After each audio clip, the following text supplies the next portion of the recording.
Good morning, can you all hear me? Jolly good, that's an improvement. Yes, please.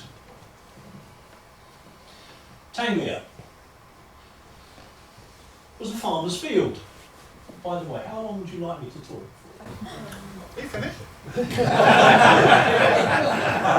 It started in 1916, it finished in 1970. Thank you very much, ladies and gentlemen. 20 minutes. Okay, that's fine. It was a farmer's field.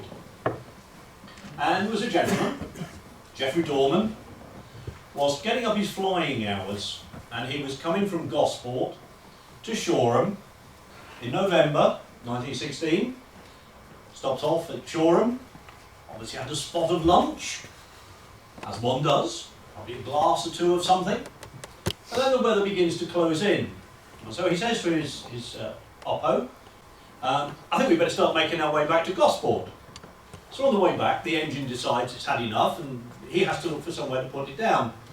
So he puts his cutting-edge technology, FE2B, down on the farmer's field.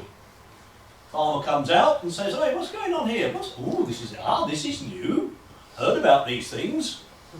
Never actually seen one, not this close." So the guy is then taken over to Chichester. He spends the night in Chichester. The service engineers come out the following day, get the aircraft working again, and he flies back to Gosport. After a week or two, there is a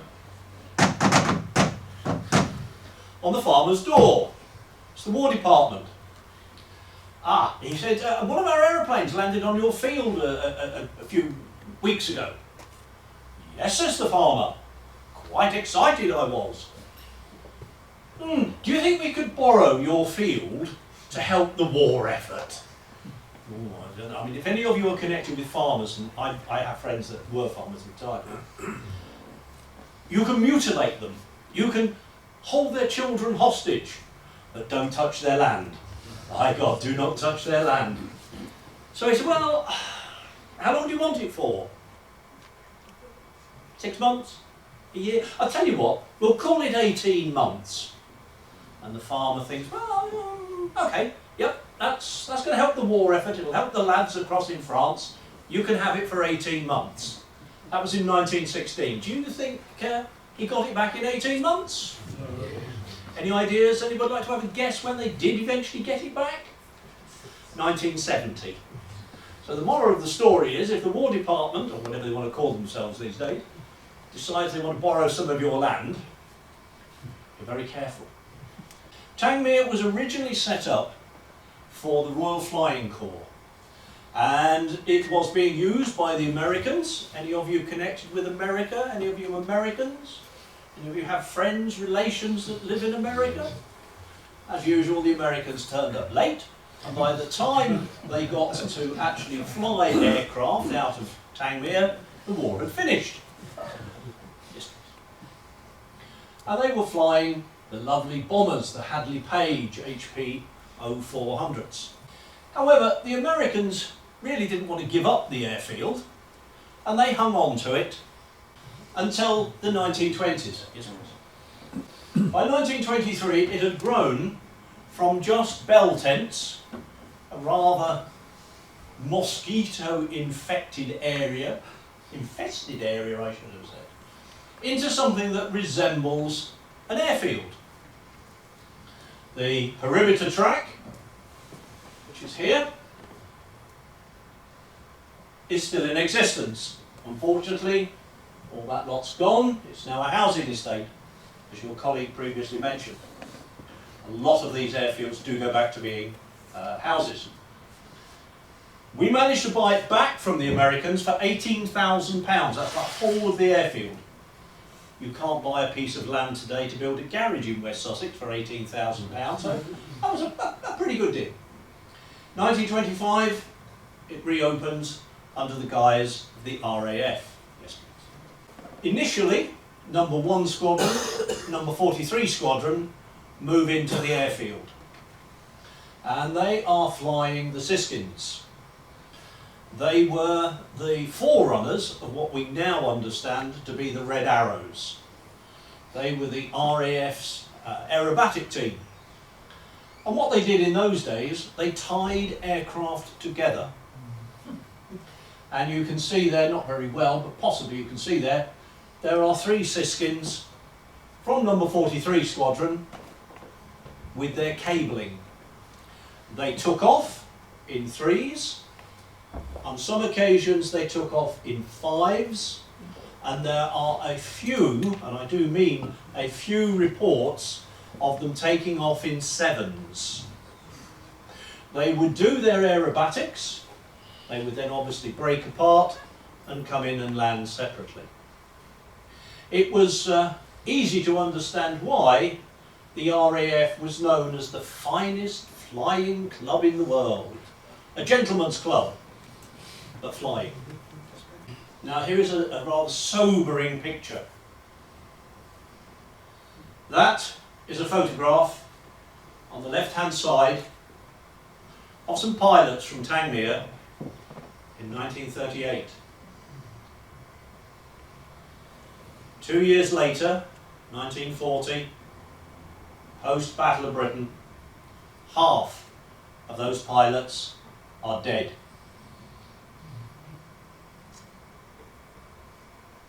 Brings it home.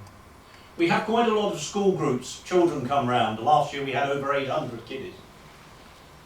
And when we tell them that, it actually sinks home to some of them. Now in the 1930s, Germany was beginning to flex her muscles, and we were beginning to flex ours. And what did we have? We had the Hawker Fury. Yes, please. We had the Gloucester Gladiator. Now this was really cutting-edge technology. She has a covered cockpit. Quite an improvement. Yes, please. And then, of course, we have the Hawker Hurricane, which personally, for me, was the aeroplane, certainly of the Battle of Britain. Yes, please. 1939, 3rd of September, Sunday. I can remember my mother, she was 21 at that time, and she and my grandmother, my grandfather being a railway driver, was at work, and they listened to the radio. And at 11 o'clock, Chamberlain comes on and delivers that famous speech that no such undertaking has been received and therefore this country is at war with Germany. Yes, please. Chamberlain didn't really enjoy the best of health. He was suffering with cancer and was not the dynamic leader. He was a good politician, but not a dynamic leader. Churchill comes along on the 10th of May 1940, after a lot of shenanigans that had gone on in the back rooms, but he was certainly the man of the moment. Cometh the man, cometh the hour, as they say. Yes, please. Now, unfortunately, no sooner had Churchill taken over than he was faced with the problem of the British Army being pushed back and back and back, eventually on the French coast. The plan was originally to get 30 to 35,000 troops off at Dunkirk. As we all know, Dunkirk was considered a success, if a success by way of retreat can be considered as such. They uplifted 335,000.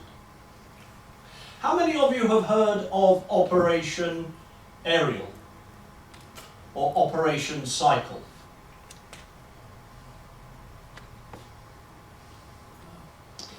Operation Ariel and Operation Cycle carried on after the 4th of June, but further round on the French west coast, and they uplifted another 199,000 troops. Civilians, French, Brits, Allies. That's where we lost the Lancastria, the troop ship Lancastria. She went down with anywhere between 6,000 and 8,000 people on board. The highest loss in maritime history in this country. We shall defend our island, whatever the cost may be. We shall fight on the beaches, We shall fight on the landing grounds. We shall fight in the fields and in the streets. We shall fight in the hills. We shall never surrender. He was what was needed. Tangmere by now is most certainly very much in the forefront. That speech was made on to the House. He was determined, and again I refer back to my mother and my grandmother, who said that he was a great morale booster. He had the power of words. Yes, please.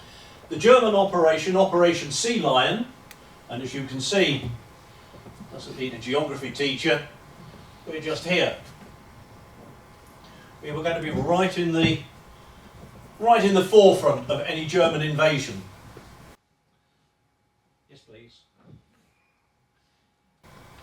Goering had said to his mate Hitler in the June, "Oh, I can get rid of the RAF 3 or 4 weeks. That's after I've got rid of the army in 3 or 4 days." This is June 1940. However, Fighter Command had a slightly different idea and was going to upset his plans. The whole way that Dowding had created a defence was using radar. Now the Germans had radar, but they didn't use it in quite the same way that we did. And the Germans couldn't quite work out why in many occasions, not all, but many occasions when their bombers and their fighters went over, that we were waiting for them. Because they had anticipated that they would have to be scrambled, and by the time they'd scrambled and got up to whatever altitude the bombers were at, they'd have gone past. And they were really miffed, to put it in modern parlance, when they were met by Spitfires and of course the redoubtable Hurricane. The way the operation worked was information was fed through Fighter Command, through to Group, through to Sector. We were a sector. We're an 11 group. And we are covering Southampton, and we are also covering the naval base at Portsmouth, and we are also backing up the rest of 11 group down in Kent. So you've got Manston, Hawkinge, etc. You can see we are down here. We had 11 satellite stations around us. West Hampnett, which is now Goodwood, or we would now know as Goodwood, was an operational base from the August of 1940, and they were flying Spits. Hurricanes are still operating out of Tangmere. The information is fed. The Battle of Britain is about to begin. Yes, please. Churchill made that speech on the 20th of August 1940 to the House of Parliament, House of Commons. He was very foresighted. He knew what was coming. This is why he had partly supported Dowding in not sending more squadrons over to France during the Battle of France, which the French were very upset about. They wanted more squadrons. There was a concession made, and that was that the fighters could come from the UK, principally 11 Group, over to France during the day, but at night they would return. Now, as I'm sure you realise, there was the Versailles Treaty of 1919. The Germans were not allowed any military aircraft for their air force. So what you're seeing there, and I bet you didn't realise this, that the Bf 109 is not a fighter. It's an advanced trainer. Single fighter, single trainer. The Bf 110, again, it's not a military aircraft. Good heavens above, whatever made you think that? This was also a trainer. We'll skip the Stuka for the time being. The Heinkel 111, that was a passenger aircraft. The Ju-88 was delivering parcels, and the Dornier 17 was delivering letters. So the concept that we have had all these years, that these were in fact military aircraft, is wrong. Ah, what a surprise. Ju-87 was clearly a fighting aircraft. Yes, please. The Germans had roughly 2,500 aircraft of varying types. Yes, please. We were faced 600, give or take. We had the Hurricane, the Spit, principal fighters. The Hurricane, in many respects, is considered to be the end of the first generation of fighters. The Spitfire being the beginning of the second generation.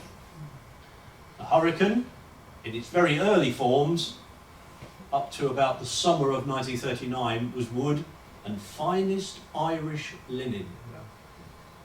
After summer of 39, they started to metallise the wings, but the fuselage was still wood and canvas. The beauty of that is, of course, a bullet would go straight through it, and assuming it didn't hit anything of importance, you were still able to keep fighting. Unfortunately, the lads that flew the Blenheims and the Bolton and Paul Defiance in the Battle of Britain took a heck of a pounding. Those two aircraft were designed to fly under a bomber stream and shoot above them. Good idea in theory, but everybody forgot about the 109. It made mincemeat of them. The great advantage we had was chain home radar. And in simple terms, you all know how radar works, you don't need me to explain that to you, but that saved us. That's how we were able to get our aircraft up in the air before the Germans were able to arrive at the same spot. Yes, please. Tangmere sector, yes please again. We're flying principally Hurricanes out of RAF Tangmere, and we are flying Spits out of West Hampnet. And it's to West Hampnet that Douglas Bader comes in 41, and unfortunately he's only here for a few months before he gets shot down. Blue on blue? Nobody's absolutely sure.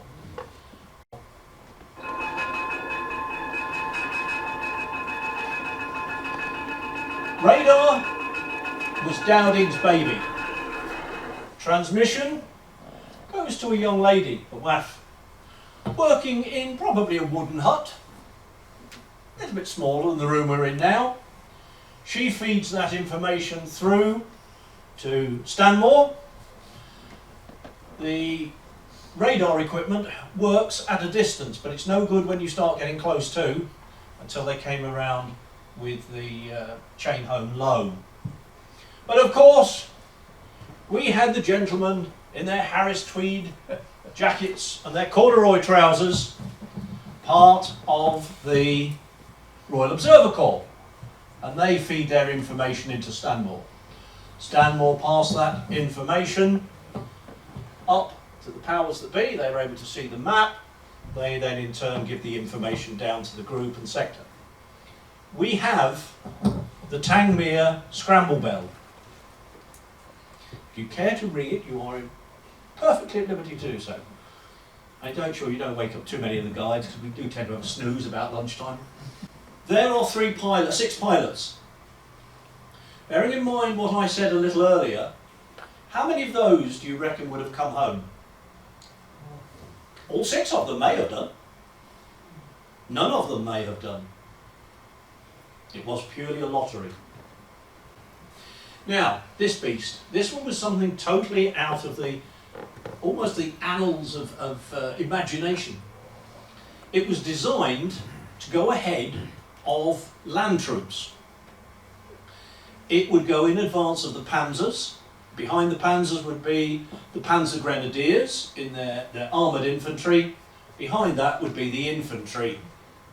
The purpose of that aircraft was to go ahead and knock out any strong points or any defences that the Germans may have, that the Belgians or the French or the Dutch may have in advance of the panzers coming through. It was a very accurate piece of kit. When we were raided on the 16th of August 1940, every one of the bombs that were dropped on Tangmere landed on the airfield, because they didn't release until they got to about 1,000 feet. Normal bombers might be dropping from 10,000, 15,000 feet. The allowance for inaccuracy from the conventional bomber was quite high. No disrespect to the lads that were flying as the bomb aimers, it was just the equipment they had wasn't up to it. But this beast was. Yes, please.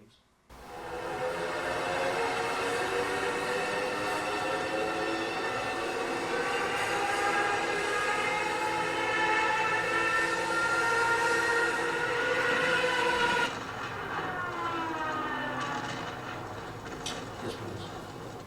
If you heard that noise, you knew you were in for trouble. And that is exactly what happened to RAF Tangmere on the 16th of August 1940, just after lunch. Damned unsociable time to attack anybody, isn't it? After a spot of lunch. A large raid came across from France to the west side of the Isle of Wight. It then split into two.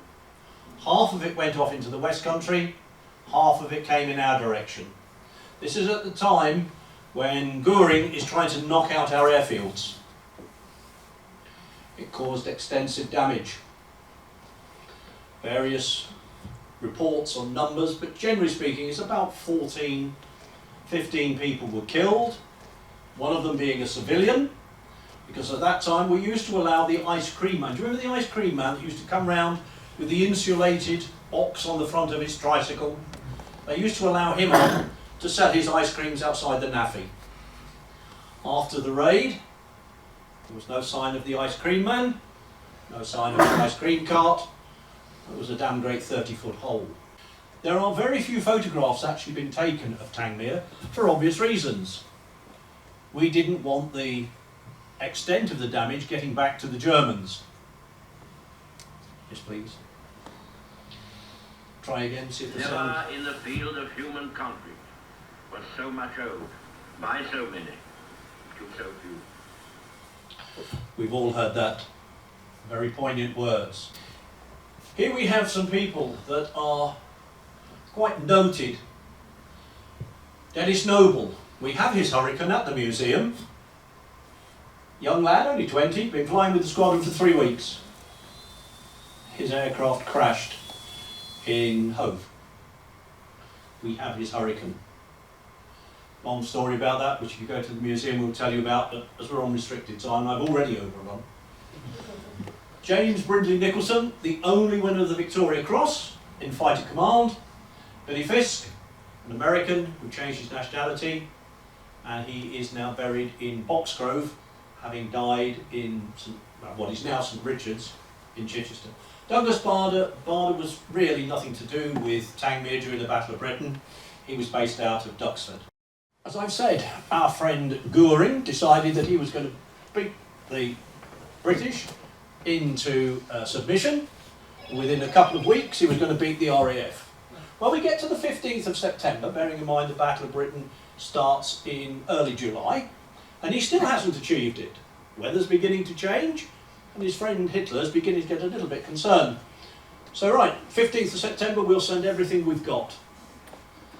And they came over in waves. They weren't silly, they didn't send them over as a mass, they sent them over in repeating waves. The idea being that the first squadrons that go up to take them on, they'll have to come back, refuel, and when they're refueling and rearming, the second wave of bombers will come in and they will get through. Yes, please? It was very costly for the Germans. Goering lost a great deal of face, and Hitler ultimately decided that Operation Sea Lion can wait. Where are we going to? We've got to hit Germany. We've got to hit the Germans. We've got to make Europe ablaze. Cheryl, my colleague, who is the chairperson for Tangmere, will tell you about SOE. So I will hold back on this, but in essence they were trained all over the country. They were coordinated up in Bedfordshire, at Thamesford. They came down here and they were flown out. Tangmere Cottage, still there, was where they and their pilots met prior to going out on ops. Lysanders were unarmed. He would fly them into a French field, designated field somewhere, drop off the Joes, pick up the returns, and away we go again, come back. These are 4 agents that actually cleared out of Tangmere. I won't go into any of the details because, as I said, my colleague Cheryl is far more au fait with the life of SOE. But suffice it to say that all four were captured by the Germans. Madeleine and Louise were both murdered. The other two did survive. Sort of aircraft that we had with the development started off firing machine guns, progressed to cannons, rockets, bombs, and we went to the Typhoons, and thereon Tangmere now becomes very much an attack airfield rather than a defensive one. Spitz was still very much operational. Poor old Hurricane is very much falls back into the second division, but the Spitz are still earning their keep. Typhoons. Now, some of you saw me come in with my friend.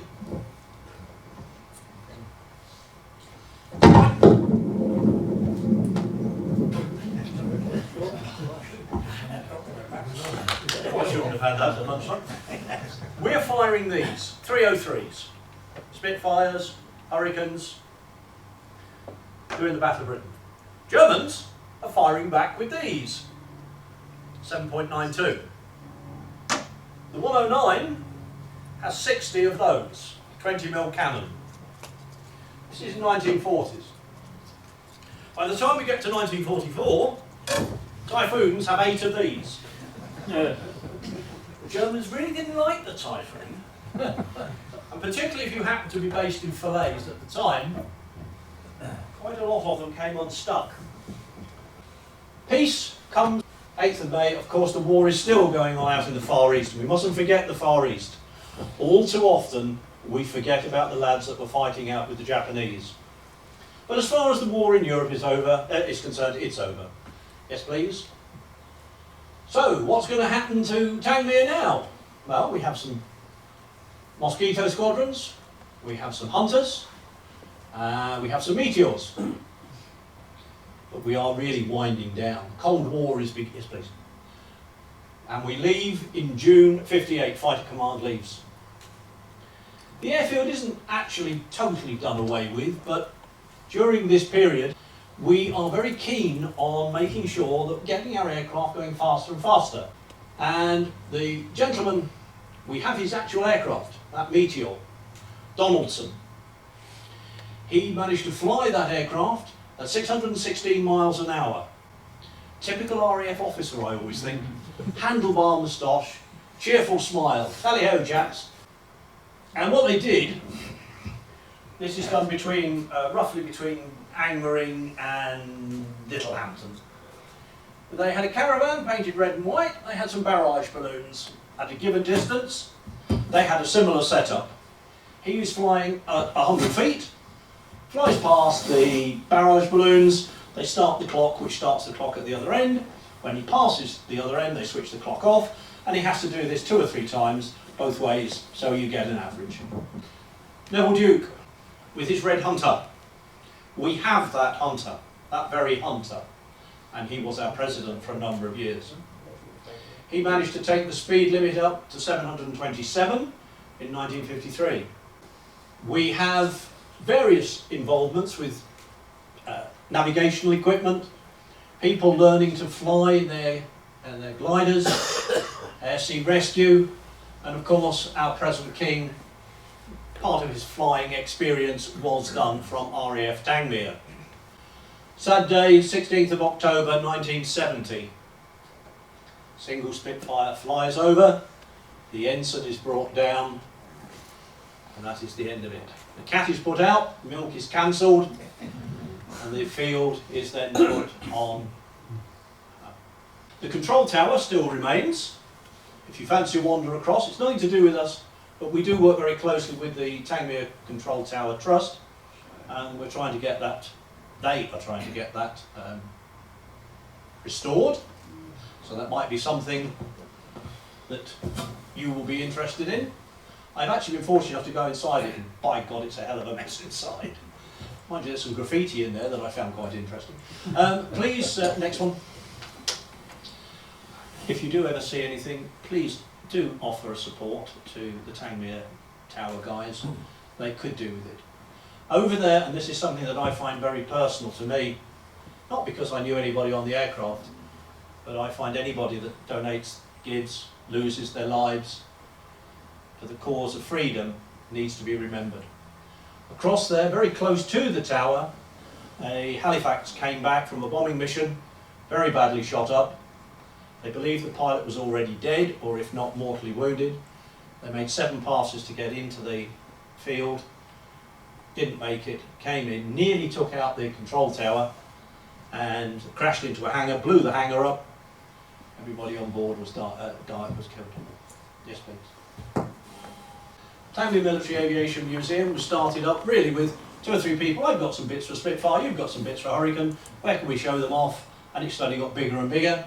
West Sussex County Council gave us the asbestos Seco huts, which was good because they gave us somewhere to display our items, but it is asbestos and literally low grade, but they passed their sell-by date by about 2003.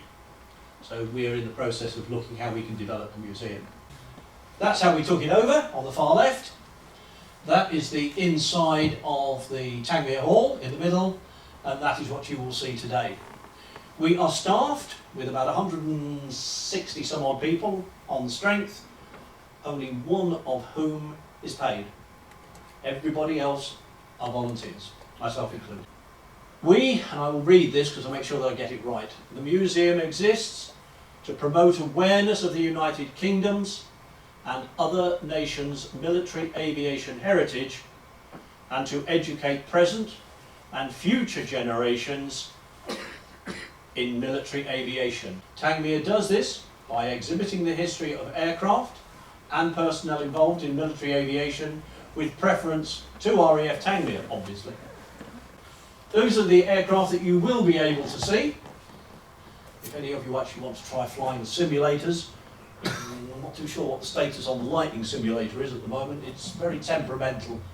She's a teenager, she's 16 years old, and you know what 16-year-olds are like. But do please have a look at some of the aircraft. And thank you. With that, I apologise for overrunning. Sorry. Any questions I will take after the next presenter. Thank you very much.